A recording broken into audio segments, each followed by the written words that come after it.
தந்தை மகன் உறவை சீர்குலைக்கக்கூடிய வகையில், குடும்ப நல்லுறவை கெடுக்கக்கூடிய வகையில் அவர் செய்த செயல் என்பது மாபாதக செயலை ஜி.கே. மணி அவர்கள் செய்திருக்கிறார். இன்று பாட்டாளி மக்கள் கட்சியிலிருந்து அவர் நீக்கப்பட்டதன் மூலமாக பாட்டாளி மக்கள் கட்சி இன்றைக்கு புனிதமடைந்திருக்கிறது.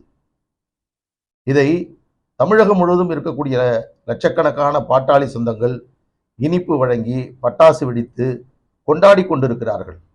இந்த முடிவை இதற்கு முன்பாகவே எடுத்திருக்க வேண்டும் என்று தமிழகத்தின் பல்வேறு பகுதிகளிலிருந்து பாட்டாளி மக்கள் கட்சியுடைய முக்கிய நிர்வாகிகள், அனுதாபிகள், கட்சியில் இணைத்துக் கொண்டிருக்கக்கூடிய அனைவருமே மருத்துவர் அன்புமணி ராமதாஸ் அவர்களிடம் பலமுறை வலியுறுத்தினார்கள். அது எனக்கு எல்லாம் நன்றாக தெரியும். ஆனாலும் நீண்ட காலம் இந்த கட்சியில் அவர் தலைவராக இருந்தவர், கட்சிக்காக அவர் நீண்ட காலம் பொறுப்பில் இருந்து செயல்பட்டவர். எனவே அவர் தன்னை மாற்றிக்கொள்வார், திருத்திக் கொள்வார், தன் தவறை உணர்வார் என்று இத்தனை காலம் அவர் அமைதி காத்தார். ஆனால் இன்றைக்கு ஒழுங்கு நடவடிக்கை கொடு இந்த முடிவை எடுத்து அதன் மூலமாக பாட்டாளி மக்கள் கட்சியின் இருந்து அன்புமணி ராமதாஸ் அவர்கள் திரு ஜி.கே. மணி அவர்களை நீக்கி இருப்பது என்பது ஒட்டுமொத்த பாட்டாளி மக்கள் கட்சியினர் வரவேற்கக்கூடிய ஒரு நல்ல முடிவு. அதற்காக கட்சியினுடைய தலைவர் மருத்துவர் அன்புமணி ராமதாஸ் அவர்களுக்கு இந்த நேரத்தில் நாங்கள் நன்றி தெரிவித்துக் கொள்கிறோம்.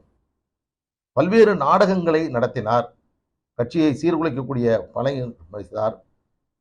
ஒரு சினிமாவில் இரட்டை வேடம் போடுவார்கள், அதுபோன்ற இரட்டை வேடத்தை அவர் இந்த பிரச்சனை உருவானதிலிருந்து கடைபிடித்தார். ஆரம்பத்தில் பார்த்தீர்கள் என்று சொன்னால், நான் ஏதாவது இமயமலைக்கு சென்று விடுகிறேன், எனக்கு ஏதாவது மருந்து கொடுத்து விடுங்கள், நான் எந்த இடத்திலும் வெளியிலே நான் வரமாட்டேன், 2 கண்ணில் எந்த கண் என்று எனக்கு தெரியவில்லை, யாரை ஆதரிப்பது யாருக்கு நான் எதிராக இருப்பது என்று தெரியவில்லை என்று ஒரு நிலைப்பாட்டை மேற்கொண்டார்.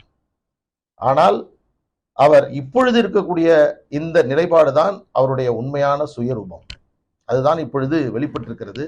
மிக கடுமையான வார்த்தைகள், மிக மிக அவதூறான வார்த்தைகள். இதுவரையில் ஜி.கே. மணி அவருடைய தோற்றத்திற்கு, அவருடைய வெளிப்படுத்திய அவருடைய நடைமுறைக்கு நேர் மாறாக இன்றைக்கு அவர் செயல்பட்டுக் கொண்டிருக்கிறார்.